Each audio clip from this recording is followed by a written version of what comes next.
ഗ്രാമപഞ്ചായത്തിലെ മരുതിയൂർ മേഖലയിൽ കുറുനരിയുടെയും തെരുവുനായ്ക്കളുടെയും ആക്രമണത്തെ തുടർന്ന് നാട്ടുകാർ നൽകിയ പരാതിയുടെ അടിസ്ഥാനത്തിൽ വനം വകുപ്പ് ഉദ്യോഗസ്ഥർ സ്ഥലം സന്ദർശിച്ചു. Pattikkad range deputy range officer YM സുധീറും DFO KR ഷിജിയും ഉൾപ്പെട്ട സംഘമാണ് പ്രദേശത്ത് പരിശോധന നടത്തിയത്.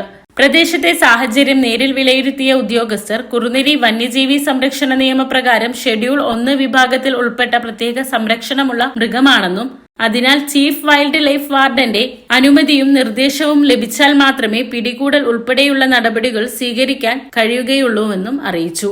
കുറുനരിയുടെ സാന്നിധ്യം കണ്ടെത്തിയതായി സംശയിക്കുന്ന പന്തക്കാടുകളും കുറ്റിക്കാടുകളും ഉൾപ്പെടെയുള്ള സ്ഥലങ്ങൾ വൃത്തിയാക്കാൻ നിർദ്ദേശം നൽകിയിട്ടുണ്ട്.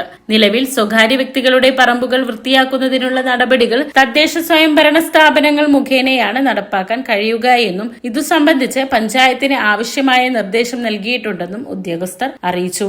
അതിനാൽ പ്രദേശവാസികൾ ജാഗ്രത പാലിക്കണമെന്നും കുറുനരിയെ കണ്ടാൽ പ്രകോപിപ്പിക്കാതെ ഉടൻ വനം വകുപ്പിനെയോ പഞ്ചായത്തിനെയോ വിവരം അറിയിക്കണമെന്നും ഉദ്യോഗസ്ഥർ അഭ്യർത്ഥിച്ചു. പഞ്ചായത്ത് പ്രസിഡന്റ് ആൻഡോ ലിജോ, വികസന standing committee chairman MT Ummer Saleem, ആരോഗ്യ വിദ്യാഭ്യാസ standing committee chairman VJ Varghese എന്നിവർ ഉദ്യോഗസ്ഥരോടൊപ്പം ഉണ്ടായിരുന്നു.